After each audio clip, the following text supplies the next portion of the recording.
सानिया। ये एक 13 साल की 8वीं क्लास में पढ़ने वाली लड़की है जिसे नई नई चीजों के बारे में जानना पसंद है। मम्मी जी सानिया की मम्मी, जिनकी उम्र लगभग 40 साल है, जो कि शहर में रहती हैं, वो सानिया को नई चीजें खोजने जानने में मदद करती हैं। कबीर सानिया का बड़ा भाई, जिसकी उम्र 14 साल है, वो 9वीं क्लास में पढ़ता है और सानिया को नई नई चीजें समझने में मदद करता है। शुक्रिया मम्मी, हमें लेजर प्रकाश के कार्यक्रम और प्रकाश स्थापन कार्यक्रम में ले जाने के लिए। कुछ मैंने पिछली कक्षा में पढ़ा था, कुछ इस कार्यक्रम से जाना और कुछ मुझे कबीर भैया ने बताया था। चलो अब तुम दोनों मुंह हाथ धो लो, फिर हम सब खाना खाएंगे। मम्मी, मेरा तौलिया मिल नहीं रहा है। कहीं मेरा तौलिया छत पर तो नहीं फैला है? अरे हाँ, याद आया, आज मैंने तुम्हारा तौलिया धोकर छत पे फैलाया था और मैं उसे छत से उतारना भूल गई। जाओ सानिया, छत से अपना तौलिया उतार लाओ। ठीक है मम्मी। वाह, आज चांद कितना चमक रहा है। सानिया, सानिया, इतनी देर हो गई, छत पर क्या कर रही हो? कुछ नहीं भैया, चांद देख रही हूँ। रुको, मैं भी छत पर आ रहा हूँ। देखो भैया, चांद कितना चमक रहा है। सानिया, क्या तुम्हें पता है चांद इतना चमकीला क्यों होता है? ये अपनी रोशनी कहाँ से लाता है? हाँ भैया, मैंने 6ठी कक्षा में पढ़ा था कि चांद एक अप्रदीप्त वस्तु है जो कि खुद प्रकाश उत्पन्न नहीं करता, बल्कि सूरज अपना प्रकाश चांद पर डालता है, जिसको चांद परावर्तित करता है और हमें इतना चमकदार दिखता है। बिल्कुल सही कहा सानिया, चांद की तरह हमारी पृथ्वी भी अप्रदीप्त है और उस पर मिलने वाली ज्यादातर चीजें भी अप्रदीप्त होती है, जैसे कि पेड़, कागज और अन्य वस्तुएं।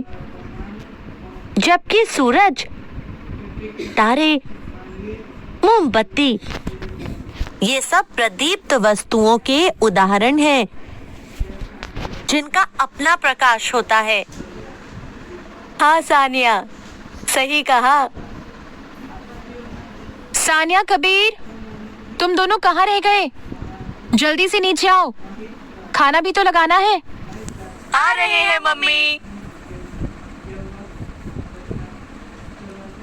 देखो सानिया, मेरी स्टील की थाली पर प्रकाश की किरण पड़ रही है, जिसे हम आपतित किरण भी कहते हैं, और उसके कारण परावर्तित प्रकाश दीवार पर दिख रहा है। दोस्तों, हमने पिछली कक्षा में इस बारे में पढ़ा था, क्या आपको याद है?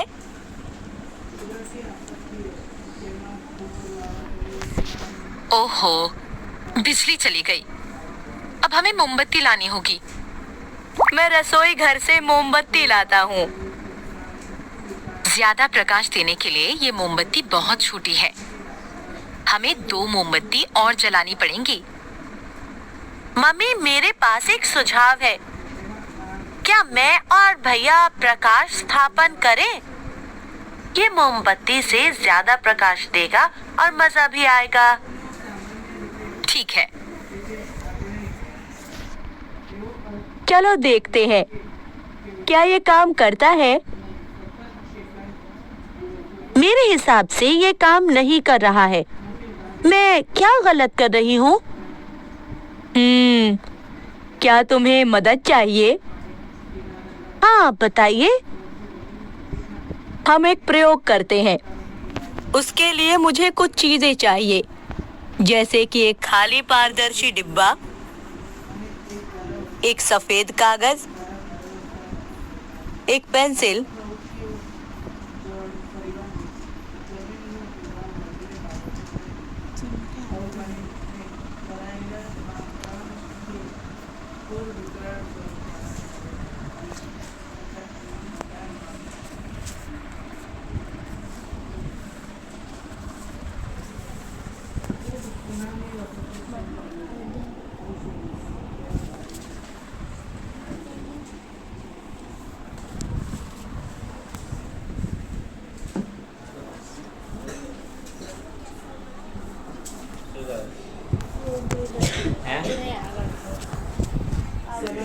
सलामत सड़क होता कीमती तथा अंगत जरूरियात वस्तुओं लई आश्रय लेवो पानी आपको बढ़ेगी वो कुछ रंगीन पेन, प्लास्टिक नहीं, एक आयताकार छोटा शीशा, फेरीटेल विवाह 2 चिमटी यानी कपड़ों को गिरने से बचाने वाली, और सबसे जरूरी एक स्केल यानी कि फुट्टा और कोण मापक चांदा, cello tape, laser light torch, पानी, डेटॉल आदि। सारा सामान इकट्ठा कर लिया। चलिए सबसे पहले एक कागज पर सीधी रेखा बनाएंगे, फिर पारदर्शी डिब्बा जिसके केंद्रीय भाग पर कोण मापक चांदा चिपका हो, उसके कागज पर बनी उस रेखा पर इस प्रकार रखेंगे कि कोण मापक पर 90 डिग्री का कोण बने। अब हम कोण मापक की आधार रेखा पर हम चिमटी की मदद से आयताकार शीशा सीधा रखेंगे। इस प्रकार की कोण मापक का प्रतिबिंब उसमें नजर आए। पारदर्शी डिब्बे में थोड़ा पानी और डेटॉल का घोल डाल दो जिससे वो साफ साफ नजर आए। मेरी अध्यापिका ने ये प्रयोग करवाया था, इसलिए मुझे पता है। ठीक है, डाल दिया पानी और डेटॉल का घोल। अब लेजर लाइट एक कोण पर डालो और देखो। अरे हाँ भैया, अब तो साफ साफ लेजर लाइट की किरण परावर्तित होती दिख रही है। अब अंधेरे में देखो और साफ दिखेगा। और जो बीच की रेखा पर 90 डिग्री का कोण बना है, उससे दोनों आपतन कोण और परावर्तित कोण दोनों को नापो। अरे वाह, ये दोनों तो एकदम बराबर हैं। दोनों ही 50-50 डिग्री का कोण बना रहे हैं। हाँ, बिल्कुल सही। दोस्तों, आप भी किसी बड़े की मदद से ये प्रयोग करने का प्रयास करें और लेजर लाइट से अलग अलग कोण बनाकर आपतन कोण और परावर्तित कोण का माप लें और स्वयं देखें। हाँ, मुझे अभी अभी एक तरकीब सूझी। अगर हम टॉर्च का इस्तेमाल कर शीशे पर सीधे प्रकाश डालें तो? हाँ, चलो कोशिश करते हैं। टॉर्च से प्रकाश एकदम सही दिख रहा है। तानिया, परावर्तित शीशे के पथ पर दूसरा शीशा लगा दो। ठीक है। आहा, यह परावर्तित किरण का प्रतिबिंब दिख रहा है। हाँ, और हम इसी तरह अपना खुद का प्रकाश स्थापन कर सकते हैं।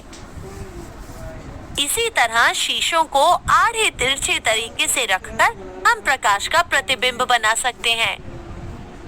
ये बहुत मजेदार है। बिजली भी आ गई।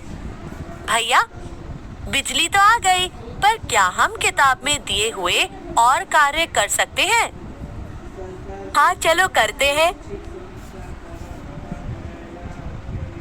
भैया, आप जानते हैं, मुझे प्रकाश एक अद्भुत चीज लगती है। यह इतना तेज है और हम सभी चीजों को केवल प्रकाश के कारण देख पाते हैं। दोस्तों, क्या आप बता सकते हैं कि प्रकाश की कितनी गति है? हाँ, प्रकाश वास्तव में मानव अस्तित्व के लिए महत्वपूर्ण है। क्या हम विसरित प्रतिबिंब और नियमित प्रतिबिंब की अवधारणा को देखें। मैं इस प्रयोग के लिए 2 साफ सुथरे कागज लेने जा रही हूँ। एक कागज को हम वैसा ही रखेंगे और एक को हाथ से कुचल देंगे। इस तरह हमारे पास 2 तरह की सतह हो जाएंगी। तब हम दोनों पर टॉर्च की रोशनी डाल सकते हैं और देखते हैं क्या होता है। दोस्तों, आपको क्या लगता है क्या होगा? आप सोचने के लिए 2 मिनट का समय ले सकते हैं।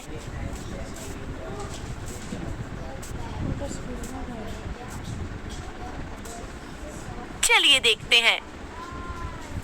पहले मामले में जब हम टॉर्च की रोशनी कागज की चमकदार सतह पर डालते हैं तो तेज प्रकाश का नियमित प्रतिबिंब बन रहा है। दूसरे मामले में प्रकाश इतना तेज नहीं है बल्कि विसरित है। आज हमने जाना प्रकाश की मदद से हम चीजें देख पाते हैं। दुनिया में 2 तरह की वस्तुएं हैं, अप्रदीप्त और प्रदीप्त वस्तु। अप्रदीप्त वस्तुओं को चमकने के लिए प्रकाश के अन्य स्रोतों की आवश्यकता होती है। उदाहरण के लिए चांद, जबकि प्रदीप्त वस्तुओं का अपना प्रकाश होता है, जैसे मोमबत्ती, सूरज आदि। परावर्तित प्रकाश को हम इस दुनिया में सबसे ज्यादा देखते हैं। प्रकाश किरण जो किसी भी सतह से टकराती है आपतित किरण कहलाती है। प्रतिबिंब के बाद सतह से वापस आने वाली किरण को परावर्तित किरण कहते हैं। आपतन कोण हमेशा परावर्तन कोण के बराबर होता है। ये प्रतिबिंब के नियमों में से एक है। आपतित किरण आपतन बिंदु पर आपतन और परावर्तित किरण ये सभी एक तल में होते हैं। जब सभी समांतर किरणें किसी खुरदरे या अनियमित सतह से परावर्तित होने के बाद समांतर नहीं होती तो ऐसे परावर्तन को विसरित परावर्तन कहते हैं। दर्पण जैसी चमकदार सतह से परावर्तन को नियमित परावर्तन कहा जाता है। 2 शीशों को आमने सामने रखकर परावर्तित किरण को परावर्तित किया जा सकता है।